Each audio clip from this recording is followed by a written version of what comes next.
শান্ত একটা অসাধারণ ক্যাপ্টেন এবং তার ক্যাপ্টেন্স ম্যাটেরিয়ালস নিয়ে কোনো ডাউট নেই আমাদের ভিতরে। আমার মনে হয় as a captain is good, very good. Internationally আমরা তাকে যেভাবে দেখেছি, আপনি দেখেছেন যে হ্যাঁ, আমাদের কিছু কিছু ক্যাপ্টেন আছে, আমরা হয়তো এখন হয়তো 3 ফরম্যাটে 3 ক্যাপ্টেন দিয়ে মুভ করছি, বাট এটা বোর্ড ডিসিশন। আমার মনে হয় যে ইন দ্য লং রানে যাকেই বোর্ড দায়িত্ব দিবে, আমার মনে হয় যে প্লেয়ারের দৃষ্টিকোণ থেকে শান্তর কাজ হলো পারফর্ম করা, এবং সেই জায়গাটাতে সে যদি পারফর্ম করতে পারে তাহলে আমার মনে হয় যে টিম সবচেয়ে বেশি বেনিফিট হবে। না আসলে যখন আপনি নর্থের দিকে তাকাবেন, একটা রেপুটেশন অলওয়েজ আপনার কাছে আসবে যে হ্যাঁ, টিমটা চ্যাম্পিয়নশিপের জন্য খেলছে, এবং আমরা আসলে সত্যি কথা বলতে কি আমরা খুব ভালো ক্রিকেট খেলছি, গোছানো ক্রিকেট খেলছি, দলটা ব্যালেন্স আছে, আমরা আসলে শিরোপার দিকে চোখ রেখেছি। নর্থের টিমটা তো অলমোস্ট ন্যাশনাল টিমের ছায়া দল বলা যায়, ন্যাশনাল টিমের সবাই আছে এবং সামনেই এক সপ্তাহ পরেই পাকিস্তানের বিপক্ষে ওয়ানডে সিরিজ আছে। নিশ্চয়ই ওইটাকে সামনে রেখে এটার একটা প্রস্তুতিও হবে, ফাইনাল তো অবশ্যই এটা শিরোপার জন্য লড়বে, তারপর ওইটার জন্য একটা প্রস্তুতির একটা ভালো মঞ্চ নিশ্চয়ই। না দেখেন, বোর্ডকে থ্যাঙ্কস, একটা চমৎকার অ্যারেঞ্জ হয়েছে যে যেখানে আপনার প্লেয়ারগুলো আবার ওয়ানডে ফরম্যাটে অনেক দিন পরে ওয়ানডে ফরম্যাটে ব্যাক করার সুযোগ পেয়েছে। আমার মনে হয় যে এই ধরনের আপনার প্রস্তুতিটা দরকার ছিল, এবং সব টিমেই আসলে আছে, নর্থে হয়তো একটু বেশি আছে আপনার ন্যাশনাল প্লেয়াররা। তো আমার মনে হয় প্রস্তুতির মঞ্চ হিসাবে একটা গুড অপরচুনিটি, এবং যে উইকেটগুলোতে খেলা হয়েছে আপনি যদি খেয়াল করে দেখেন বগুড়া, রাজশাহীতে, এবং আমার মনে হয় যে ব্যাটারদের জন্য আমরা দেখেছি যে আপনার খুব ভালো অপরচুনিটি ছিল, এবং সকালের রাজশাহীতে বলিংটা যদি আপনারা দেখেন যে ওখানে বলাররা বাড়তি সুবিধা পেয়েছে। আমার মনে হয় বোথ সাইডে যদি আমরা দেখি, অনেক দিন পরে একটা লঙ্গার ভার্সন, আমি বলবো যে আমরা টি-20-র উপরে ছিলাম, বাট আনফর্চুনেটলি যেহেতু আমরা ওয়ার্ল্ড কাপটা খেলতে পারিনি, সো আমাদের ওই জায়গা থেকে বেরোয় আসা যে ওয়ানডে ফরম্যাটে তাড়াতাড়ি অ্যাডাপ্ট করার জন্য যে দরকারটা ছিল, আমার মনে হয় এটা একটা ভালো প্রস্তুতির জায়গা হয়েছে। যেহেতু 11 তারিখে ম্যাচ পাকিস্তানের সাথে, 3 তারিখে এখানে কম্পিটিটিভ একটা 50 ওভার ম্যাচ, নিশ্চয়ই যারা পাকিস্তান সিরিজে খেলবে তাদের জন্য একটা দারুণ প্রস্তুতি। আমার মনে হয় যদি বাংলাদেশের টপ প্লেয়ার যারা আছে তারা সবাই এই জায়গাটাতে আছে, এবং এটা সিলেক্টারদের জন্য একটা অপরচুনিটি যে আপনার এখান থেকে আসলে কারোর সম্পর্কে যদি কোনো ডাউট তাদের ভিতর থেকে থাকে তাহলে সেটাও এখান থেকে ভালোভাবে দেখা যায়।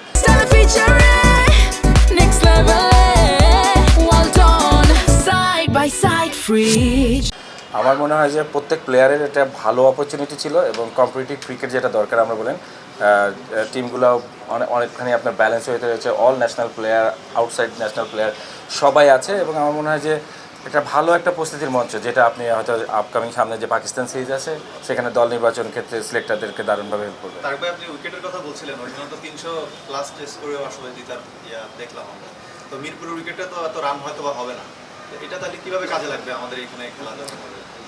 আমার মনে হয় যে বিপিএলে কিন্তু দেখবেন যে চমৎকার উইকেট প্রডিউস হয়েছে, সো আমরা আশা করতে পারি যে মিরপুর তার সেই ক্যারেক্টার থেকে বের হয়ে আসার চেষ্টায় আছে।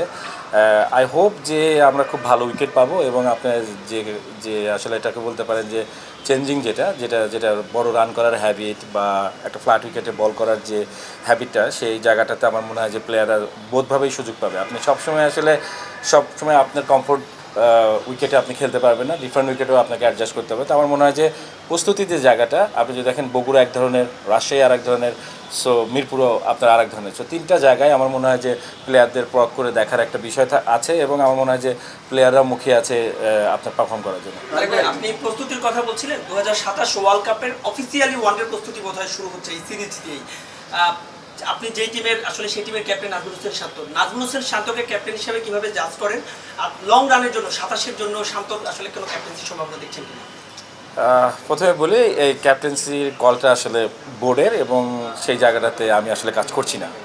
আমার মনে হয় যে দলটা নিয়ে আমরা আপনাদের কাজ করছি সেই জায়গাটায় শান্ত একটা অসাধারণ ক্যাপ্টেন, এবং তার ক্যাপ্টেন্স ম্যাটেরিয়ালস নিয়ে কোনো ডাউট নেই আমাদের ভিতরে, এবং আমরা একসাথে কাজ করছি, আপনার কয়েকটা টুর্নামেন্টে আমরা একসাথে কাজ করেছি, এবং আমরা একে অপরের প্রতি রেসপেক্টটা আছে। আমার মনে হয় as a captain is good, very good. মানে আমি বলবো যে আমাদের টিম এনভায়রনমেন্টে সে দারুণভাবে কাজ করেছে। ইন্টারন্যাশনালি আমরা তাকে যেভাবে দেখেছি, আপনি দেখেছেন যে হ্যাঁ, আমাদের কিছু ক্যাপ্টেন আছে, আমরা হয়তো এখন হয়তো 3 ফরম্যাটে 3 ক্যাপ্টেন দিয়ে মুভ করছি, বাট এটা বোর্ড ডিসিশন। আমার মনে হয় যে ইন দ্য লং রানে যাকেই বোর্ড দায়িত্ব দিবে, আমার মনে হয় যে প্লেয়ারের দৃষ্টিকোণ থেকে শান্তর কাজ হলো পারফর্ম করা, এবং সেই জায়গাটাতে সে যদি পারফর্ম করতে পারে তাহলে আমার মনে হয় যে টিম সবচেয়ে বেশি বেনিফিট হবে। আমাদের ওডিআই টিমে যারা আছে, লিটন কিংবা শান্ত, তাদের পারফরম্যান্স কিভাবে মূল্যায়ন করবেন এই টুর্নামেন্টে? হ্যাঁ, ধরেন এটা একটা প্রস্তুতির জায়গা, এখানে প্লেয়ারদের ইন্ডিভিজুয়াল প্রিপারেশনের জায়গাগুলো থাকে, সেই জায়গাগুলোতে আপনার তারা নিজেদেরকে ওইভাবে তৈরি করছে। বাট আপনি ডোমেস্টিক অ্যান্ড ইন্টারন্যাশনাল যদি মিলাতে যান, সেই জায়গায় যে জিনিসটার মিসিং আছে আমরা সবসময় যেটা জানি যে কম্পিটিটিভ ক্রিকেট। কিন্তু অ্যাট দিস মোমেন্ট আমি বলবো যে এই বিসিএল এটা ওয়ানডে ফরম্যাটটা আপনার খুব ভালো একটা কম্পিটিটিভ টাইম পাস হচ্ছে। সো আমার মনে হয় প্লেয়ারদের জন্য ভালো, এবং আপনি আমার মনে হয় যে তাদের প্রস্তুতি যে যে যে দরকার, যে টাইম ফ্রেমটা দরকার ছিল, আমার মনে হয় পাকিস্তানের আগে তারা দারুণভাবে সেই কাজগুলোর প্রতি মনোযোগী আছে। তারেক ভাই, আপনাদের টিমটা আমি জাতীয় ছায়া যেমন উপভোগ করে বলছিলাম, আসলে আপনারা তৃতীয় ম্যাচ যাদের সুযোগ দিয়েছেন দলের ব্যাট তারাও পারফর্ম করেছে। সাব্বির রহমানের কথা যদি বলি, আসলে সাব্বিরের পারফরমেন্সটা দলকে কতটা কনফিডেন্স দিচ্ছে এবং সব মিলে ওভারঅল আসলে সবার পারফরমেন্স আপনার মূল্যায়ন? যদি দেখেন যে এটা একটা টিম গেম, ধরেন হান্নান আর আমি যখন কাজ করছি তখন আমাদের একটা মোটো থাকে যেটা টিমটাই ফার্স্ট আদার দেন প্লেয়ার্স। তো সেই জায়গাটায় আপনি দেখবেন যে সবাইকে অপরচুনিটিটা আসলে দেওয়া হয়। লাস্ট ম্যাচ সাব্বির দারুণভাবে গ্রাব করেছে আমি বলবো তার অপরচুনিটিটাকে, এবং আমরা আশা করি যে যখনই যে সুযোগ পাবে সে দলের আপনার অবদান রাখার চেষ্টা করবে। তো সেই জায়গাটা আমি বলবো যে আমাদের সব প্লেয়ারকে আপনারা রেডি বিফোর ফাইনাল ম্যাচ। আমরা এই ফাইনাল ম্যাচকে ধরেই আসলে সামনে গিয়েছি, এবং সেই জায়গাটায় আমরা চাই যে আমরা রাইট কম্বিনেশনটা ক্যারি করতে, এবং আমরা সেখান থেকে আসলে রেজাল্টটাকে বের করতে চাই। এখন যেহেতু রোজার মাস চলছে, বিশ্বের বিভিন্ন ক্রিকেট বলেন ফুটবল যারা টিমগুলো রয়েছে তাদের কোচরা তাদের খাদ্যাভ্যাস সেইটা থেকে শুরু করে অন্য অনেক বিষয়ে তারা গুরুত্ব দিচ্ছে।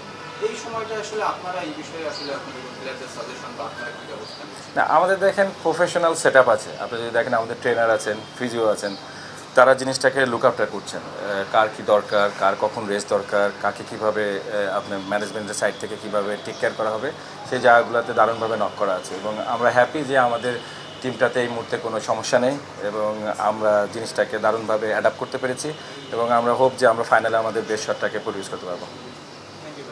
Thank you. Thank you. Test bowling নিয়ে তো কেউ কোনো প্রশ্ন করবে না।